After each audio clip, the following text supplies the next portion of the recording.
What's up, everyone? You're watching Leon Chen, where my mission is to increase the wealth, health, and happiness of all my viewers through knowledge. Unemployment claims were at 3.283 million, which is 3 million more than it was last week and the highest that our country's ever had before. The most affected jobs were food services, transportation, and entertainment industry.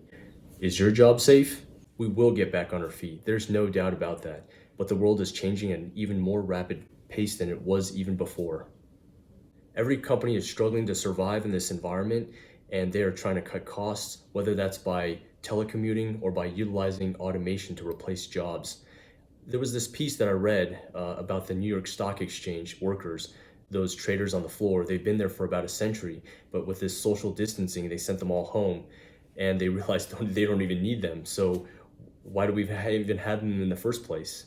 This was going on even before the coronavirus. Oil prices that are fluctuating now, but even before, we had companies like Blackrock and the CEO of Larry Fink. He had come on CNBC and talked to the whole world, and also wrote in a shareholder letter about how he was going to divest away from fossil fuels.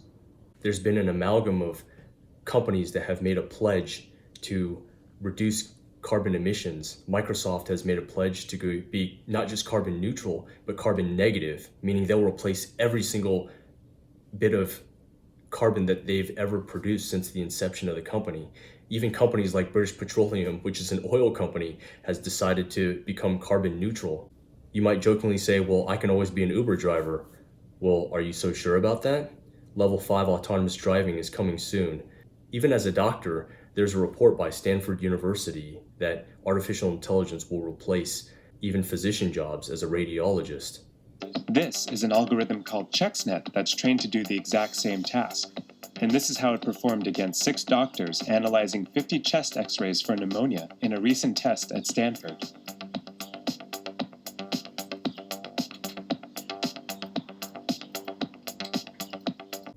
Imagine the future. What will our workforce look like 20 years from now? If traditional schools train you to think like a worker bee, then what type of jobs will be replaced? Will it be the creative talent? Or will it be jobs that require a repetitive and predictable result? With this rapidly changing environment, who do you think will lose their jobs? Those who are willing to adapt and learn new things to diversify their skill set, or will it be those that are complacent and unwilling to change? Job security and the ability to pay for our families is not as secure as we think. Coronavirus will pass, but this is just a preview of what's going to happen the next 20 to 30 years. Investments will be a big part of my channel, and I want to start with the first investment that I think that everyone should make, and that would be investing in yourself. And that's through time and commitment, that you will continue to learn and diversify your skill set. Learn about many things. Opportunities keep coming, and the world is always changing. Think about what happened with Microsoft and Bill Gates. Bill Gates made his fortune through Windows when computers started coming around. So did Steve Jobs and Apple. What about the dot-com area? We had many people become billionaires. Look at Elon Musk when he made PayPal. Or how about Jeff Bezos when he started Amazon? And that company's still continuing to multiply and grow. The world changing is a very exciting thing, but if you're not willing to learn and capitalize on new opportunities, you'll be left behind. Creative talent is difficult to replace, and if ever, it will be the last to be replaced. But it does require inspiration, and inspiration requires knowledge and experience.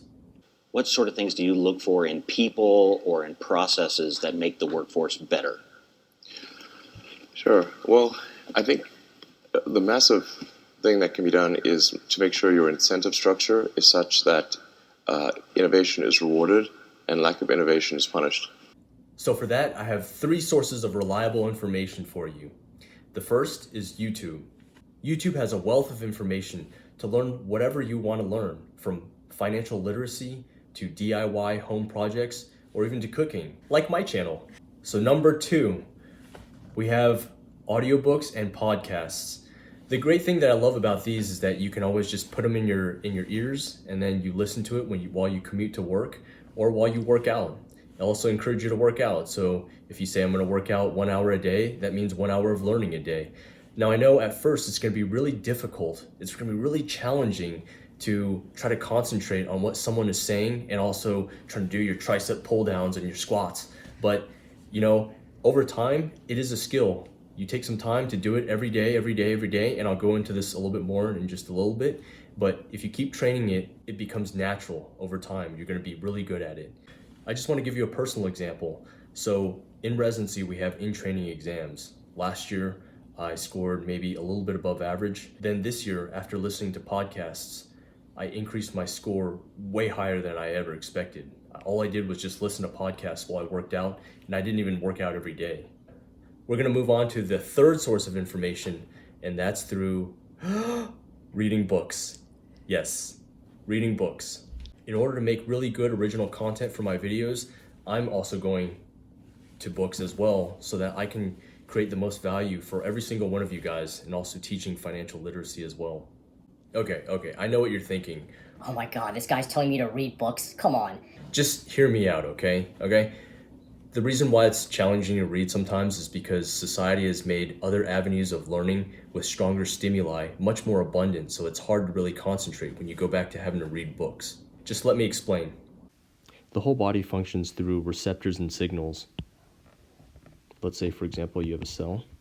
On that cell, you have receptors. And you also have signals that latch onto the receptors. This could be anywhere in the body. It could be in the bloodstream, or it could be in neurotransmitters at the synapse. These signals will kind of float around until they go to these receptors. This whole complex goes into the cell, and then it goes through a chain of events that will cause eventually the effect of what the receptor was designed to do. In our example, these are alcohol molecules. The alcohol molecules float onto the alcohol receptors, and then they create an effect, let's say sedation, drunkenness, something like that. Your body over time will say, I can't really handle being drunk all the time. It tries to maintain something called homeostasis. Homeostasis means to create balance. In order to create balance, the body can't reduce the amount of alcohol that is in the bloodstream. So what it does instead is that it can downregulate these receptors so that the picture looks something like this. This is why people who have an alcohol tolerance, if they want to get the same buzz or effect, what do? They just flood the bloodstream with more alcohol. When you do that, there's a more likelihood that one of these will float onto the receptor and then create the cascade again. Now, this model has been studied very well. This is one of the foundational principles in how medicines work in cell biology. This next part that I'm going to describe has not necessarily been proven. It's a way that I like to think about it, and I think that it's a realistic view of how to explain our attention span. So let's say, for example, that instead of alcohol, this is stimuli for learning. That's what these signals are. And let's say that this stimuli could be very attention-grabbing forms of ways to communicate a message to you, whether that's through television, Netflix or Dancing with the Stars. They have bright lights, they have loud music, stuff that's catchy and ways to grab your attention. So it's just a lot of stimulus. It's just bombarding your neurotransmitters full of stimulus. Boom, boom, boom. Boom, boom, boom. Probably way more than I can even draw here. Let's say that you were to try to read a book. Well, you no longer have all this stimulus, right? Your synapse probably looks something more like this when you try to read a book. There's barely any stimulus to latch onto those learning receptors. This can explain why, if you spend most of your time watching television and very attention-grabbing forms of learning, that when you try to pick up and read a book, it's very difficult. You barely have any sort of stimulus, and your receptors have been downregulated. You might fall asleep. It's just difficult to concentrate. But the good news is that just like in an alcoholic who develops an alcohol tolerance, if he stops drinking, over time, he will lose that tolerance, and the body will again upregulate those receptors to try to maintain homeostasis because the stimulus has been reduced. The point that I'm making here is that if you decrease the amount of television you watch and continue to read and learn, your body will adapt, and it's likely that even with less stimulus, it can still float onto these receptors because they've been upregulated. Brain pathways increase in strength or atrophy depending on how frequently they're used. Think of the pathways in our brain as pathways from one city to the other. If you don't use a pathway very often, it remains just something like a dirt road. But if you use it every day, it becomes like a highway, even an automated highway sometimes. Think about when you go to work. After you've been going to the same job for, 50 times or 100 times or even a few years, you don't even have to think about where you're going anymore. You can multitask and do other things and you'll just magically end up there. Sometimes you'll even end up doing things and you're like, oh, did I do that? I don't remember. Like locking the door. It's like, yeah, you always check and it's always locked. Yeah. Unfortunately, this also applies to things like anxiety, depression, and negativity. Sometimes negativity, as we dwell, we become more and more into a automated pathway. I'll talk more about this later. For any topic or skill that you're trying to learn about it, the more you focus on it and the more you use that part of your brain, the more it'll become a highway and eventually even an automated highway. So I say continue to just keep reading and keep learning about a topic.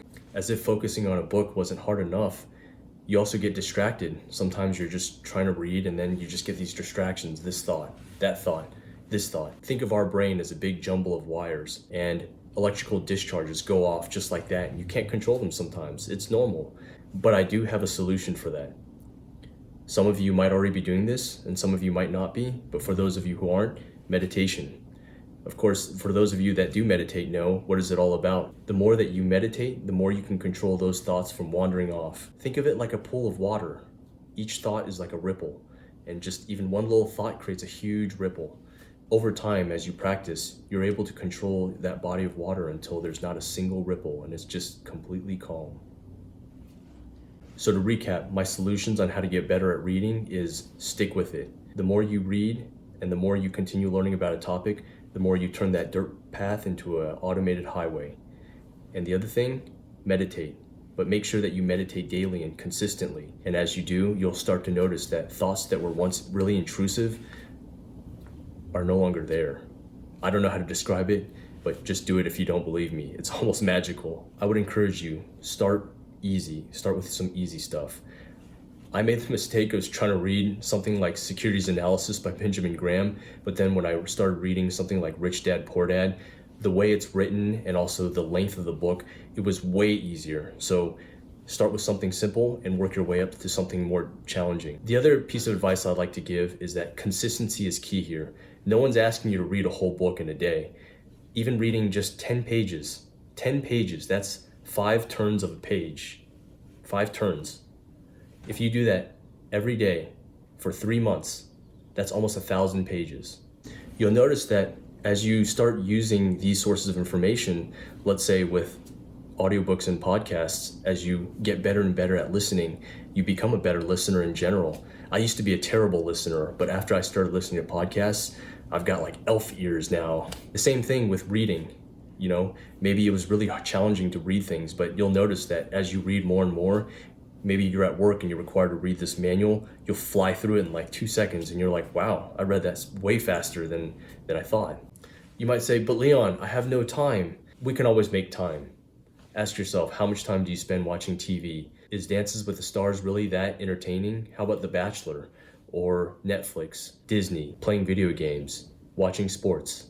Look, I enjoy that stuff just like anybody else. But all I'm asking you is just to allocate maybe 30 minutes to reading 10 pages. I mean, let's say you start off and you read slow, then let's say an hour, and as you get faster, then you can allocate less time to it. Then remember also with audiobooks and podcasts, you can always listen to that while you commute instead of listening to the radio, or you can also listen to that while you work out. You don't always need that jamming gym music. The world is changing, and those that continue to learn, adapt, and hone their skills will become very wealthy. And those that stay stagnant and refuse to learn new skills are going to struggle and be left behind, and they'll continue to struggle paying their bills. You, as a viewer of my channel, my goal is to let that never happen to you and have you become one of the wealthy ones. More to come. Stay tuned. Thanks for watching my video. If you enjoyed this video, please like and subscribe, leave a comment or share. That always helps out a new YouTuber. Thanks and see you soon.